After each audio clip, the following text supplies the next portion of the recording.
Welcome to the barge Al-Ghazali.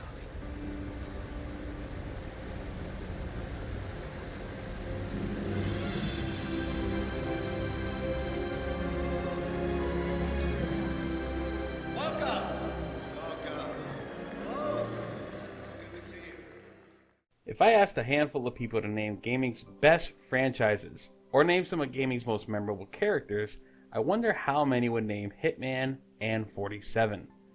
IOI has been creating a world of assassination, not just with the latest trilogy, but ever since the series' inception. 21 years of 47's stoic, bald, barcode attitude, wearing disguises, and smoothly or clumsily taking out targets. Despite over 2 decades of sequels, reboots, successes, and failures, IO has finally perfected a vision of stealth and sandbox gameplay with Hitman 3. Building on the success in this new trilogy, Hitman 3 continues 47's adventure into his past and the forces above his head using him in their game of cat and mouse.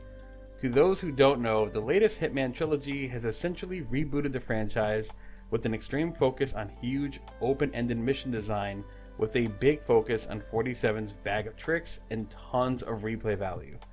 Whether you follow each stage's meticulously crafted story path, or decide to dress up like a mascot and throw a can of tomato sauce with lethal velocity, your imagination is the only thing holding you back.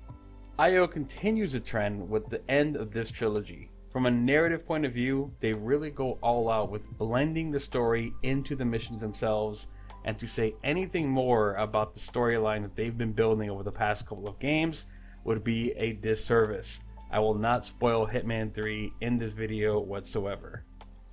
IO also does a great job in this game of playing up the beauty and spectacle of the environments.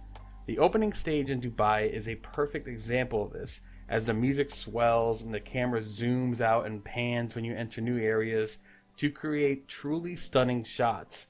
It adds a cinematic flourish that the previous games were missing.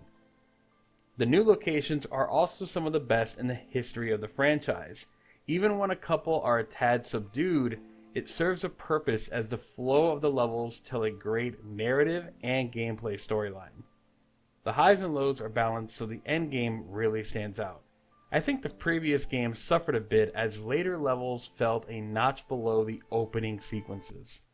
But in Hitman 3, the end of this game is truly one of its best levels yet.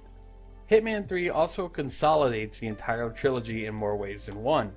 The engine has been refined using new compression techniques, and all 3 games now fit in a nice compact 67 gig file size, rather than the bloated 130 gigs of the previous titles.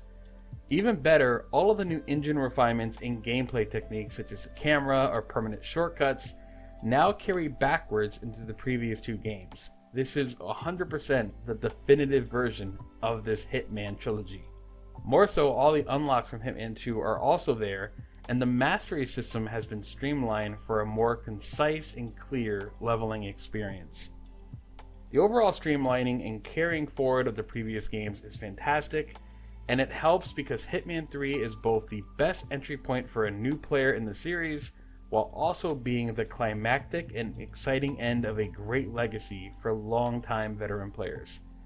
The sound and the music is top notch, and visually, especially on next-gen consoles, the game is beautiful. At 4K and 60 frames, the levels come to life in a way they never have before.